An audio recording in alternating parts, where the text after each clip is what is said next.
Catus, Maximus here. I can't believe I never made a dedicated video. I've talked about squares, and I think I did a kind of a basic square comparison, which I need to update after all these years.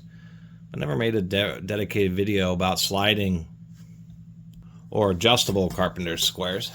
I guess commonly known, they're either called sliding squares or they're called combination squares. Combination because they do 90 degrees, easy, 45 degrees, and then you can do specific depths. There's a type of thing carpenters still keep around, but usually in their tool belt they'll either just have something basic, like a basic square. This has a 45 degree angle on it, or the speed square.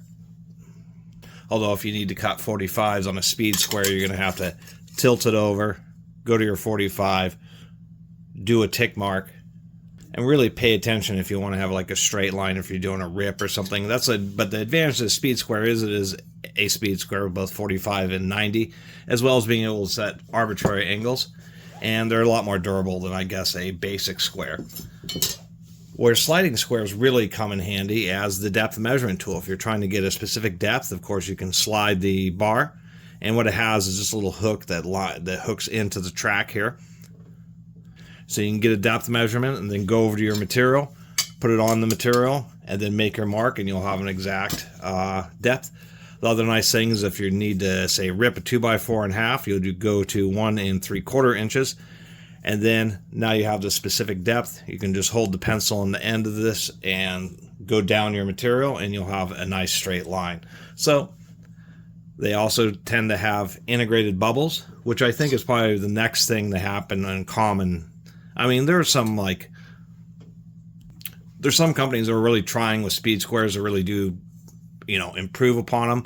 But I think beyond what the basic speed square would be to have an integrated bubble level in it. It certainly makes sense, and there's probably some out there.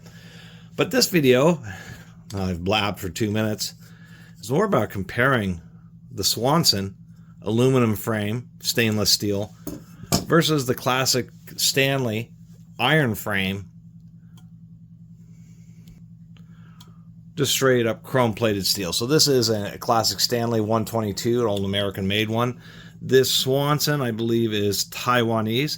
I will give credit for the Swanson because they do have metric measurements on one of the scales on the back. Up here, it looks like we have 30 seconds, which is pretty darn fine. I don't even think the Stanley does have 30 seconds as well. And then we have our usual eighths and sixteenths. And on the Stanley, they just double 16ths on the top opposite edges on each side. So the Swanson's improved by having stainless steel. What it isn't improved by is this is tight. This is not moving anywhere. But I'm not real fond of this play that's in here. That's not making me, and I can make some strange sounds. A little disappointing. When you get used to a classic Stanley, when you tighten it down, the darn thing is tight. It doesn't click, move, or do anything. Stanley's bubble, maybe not the easiest. Now, these little pins, I always forget to mention, these are just scribing pins that are integrated into these things. We do have it's a clear bubble level, but it works pretty well, and of course we can use it flat. There you go, you can just barely see it. A little bit harder to read, but it's well protected. The Swanson has a really big and very open bubble, so it is really easy to see at all angles, but having a bubble being just this exposed, really asking for trouble. I don't know how long that's going to last. As far as weight, the Swanson's a little bit lighter weight, but I don't know if the few ounces that you're saving is really worth the little bit less durability that you'll have. Just because aluminum's softer, it'll dent a little bit easier than the iron or the cast steel that they have, that Stanley used on their industry standard classic. Now, combination squares are, of course, there's also been lots of attempts, and just a cursory quick search on the web, there's actually, quite a few styles, and everybody makes these nowadays. I mean, Johnson and Klein and so many people. I think I have an Empire, so I'll eventually dig through whatever other ones that I have, as well as collect up some more, because I like doing comparisons, and I haven't done many recently. just because it's such a big effort to dig through everything and do a big comparison, but I kind of have long-term plans. The one thing I will give credit for on the Johnson versus the classic Stanley, I mean, they both are stamped. The Stanley actually has a really deep stamping. You can almost see where it's deformed the steel. So the markings are pretty solid on it. But on the Johnson, it's also stamped, and this is actually why I consider proper, is instead of just being silkscreen will wear off, it is stamped, and then they colored it and then polished the surface, and so the depressions where the stamping has these black ink in it.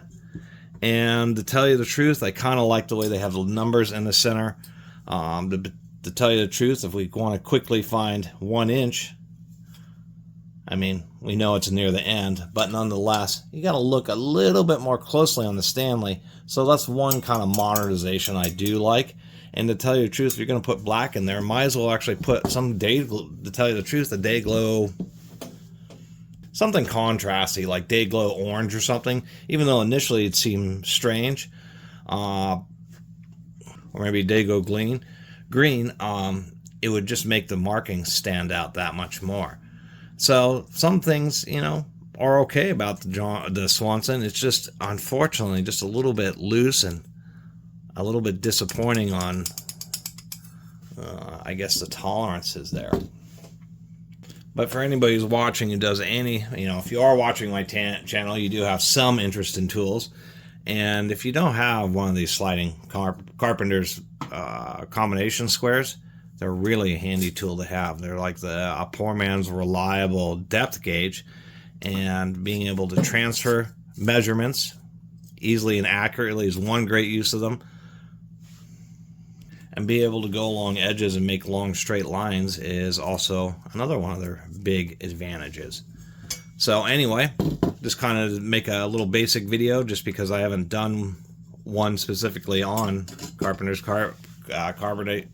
combination squares, and figured I'd just compare a couple, and especially to their maybe more common brethren these days, the speed square and even the simple square. Anyway, thanks for watching. See you next time.